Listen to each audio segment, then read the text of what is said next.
Assalamualaikum warahmatullahi ta'ala wabarakatuh.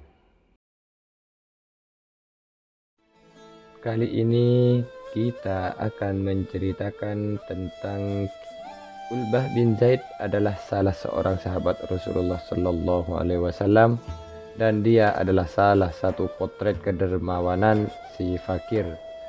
Bagaimana si fakir dermawan? Ini adalah hal yang luar biasa. Biasanya kedermawaan berasal dari yang kaya, tetapi Ulbah bin Zaid si fakir yang sangat dermawan. Ketika itu musim paceklik sedang melanda kota Madinah. Ekonomi kaum muslimin sedang sulit. Musim panas sedang berada di puncak. Angin musim itu juga membawa hapa panas. Debu-debu berterbangan mengotori atap-atap dan halaman rumah penduduk kota Madinah.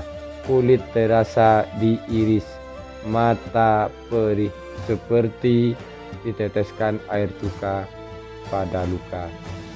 Tahun itu bertetapan dengan tahun ke-9 Hijriah, 1 bulan menjelang Ramadan. Bagi sahabat Rasulullah, perkembangan politik Islam di Madinah sangat luar biasa karena dampak dari pengiriman surat-surat Rasulullah kepada semua raja yang dikenal oleh bangsa Arab, yang menambah panas keadaan baginya.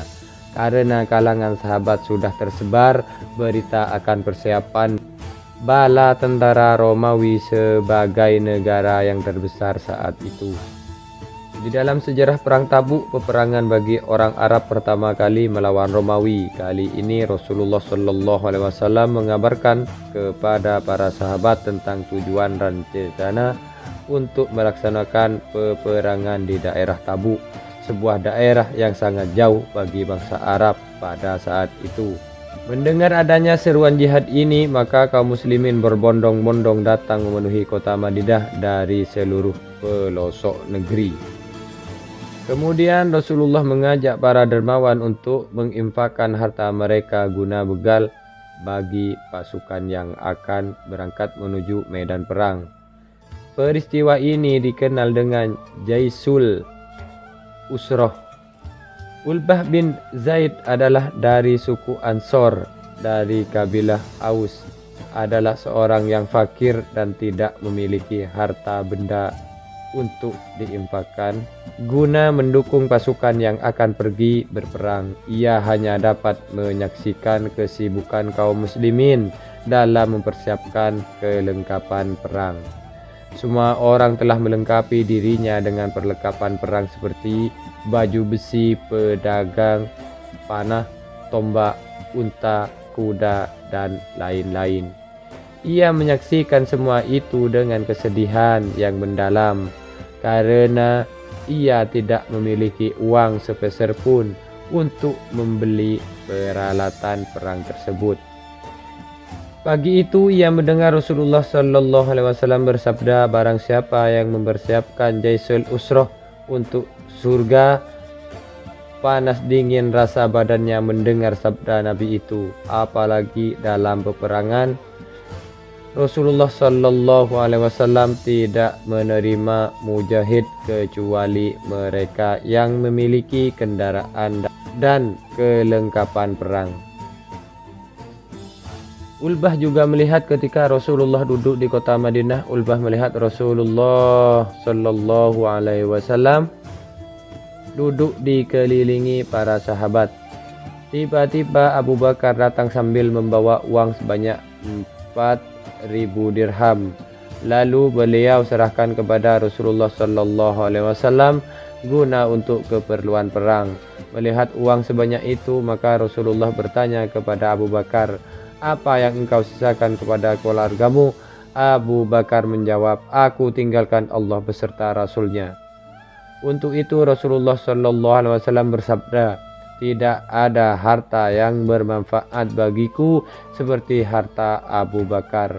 Lalu Umar pun datang dengan membawa setengah hartanya. Utsman membawa 1.000 dinar. Abdurrahman bin Auf membawa 200 uqiyah perak dan disusul oleh para sahabat yang lain, masing-masing dengan membawa hartanya. Melihat hal itu, kemudian pulanglah Ulbah dengan membawa kesedihannya. Semalaman ia tidak bisa tidur, sepintas timbul dalam pikirannya untuk mengurangi kegundahan hati. Maka ia pun berwuduk lalu melaksanakan sholat. Kemudian ia pun menangis, menumpahkan semua kesedihannya kepada Zat yang memiliki isi langit dan bumi. Lalu ia berdoa sambil mengangkat kedua tangannya. Ya Allah, Engkau memerintahkan berjihad, sedangkan Engkau tidak memberikan aku sesuatu yang dapat aku bawa berjihad bersama Rasul-Mu. Dan Engkau tidak memberikan di tangan Rasul-Mu sesuatu yang dapat membawaku berangkat. Maka saksikanlah bahwa sesungguhnya aku telah bersedekah kepada setiap muslim dari semua perbuatan zolim mereka terhadap diriku dari perkara harta. Raga atau kehormatan, doa itu ia ucapkan berulang-ulang kali seakan-akan ia berkata, Ya Allah, tidak ada yang dapat aku infakkan sebagaimana yang lainnya telah berinfak. Seandainya aku memiliki seperti yang mereka punya, aku akan lakukan untukmu demi jihad di jalanmu. Yang aku punya hanya kehormatan. Kalau engkau bisa menerimanya, maka saksikanlah bahwa semua kehormatanku telah aku sedekahkan malam ini untukmu. Subhanallah, alangkah jernihnya doa tersebut keluar dari seorang yang tidak punya apa-apa. Semua kedermawanan bukan hanya berinfak atau sedekah harta, melainkan keikhlasan hati untuk berjihad di jalan Allah. Keesokan harinya ia mengikuti sholat subuh berjemaah bersama Rasulullah Sallallahu Alaihi Wasallam. Setelah ia lupakan air mata yang bertumpah di atas sajadah tadi malam, tetapi Allah tidak menyia-nyiakan dia. Allah kabarkan semua cerita tersebut kepada Rasulullah Sallallahu Alaihi Wasallam melalui perantaraan Jibril. Selesai sholat, Rasulullah Sallallahu Alaihi Wasallam bersabda, siapa yang tadi malam telah bersedekah, hendaklah ia berdiri. Tidak ada seorang pun dari para sahabat yang berdiri, dan Ulbah pun tidak merasa bahwa ia telah bersedekah. Lalu Rasulullah Sallallahu Alaihi Wasallam mendekatinya dan berkata, bergembiralah Ulbah, demi Zat yang jiwa Muhammad berada di tangannya, sesungguhnya sedekahmu tadi malam telah ditetapkan sebagai sedekah yang diterima. Alangkah bahagianya Ulbah. Doa yang ia panjatkan tadi malam sebenarnya adalah upaya dan usaha dari orang miskin yang tidak punya harta. Kiranya Allah mendengar rintihan dan jeritannya. Jadikanlah Ulbah bin Zaid ini sebuah teladan.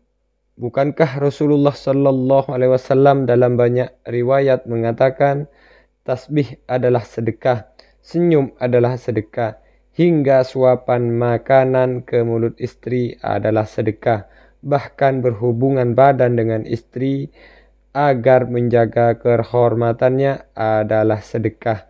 Permasalahannya, apakah sedekah-sedekah yang seluas dan sebanyak itu diterima oleh Allah Subhanahu wa taala? Wallahu a'lam bishawab. Demikianlah kisah untuk kali ini, kurang lebihnya mohon maaf. Akhiran wallahul muwaffiq ila aqwamit thoriq. Wassalamualaikum warahmatullahi taala wabarakatuh.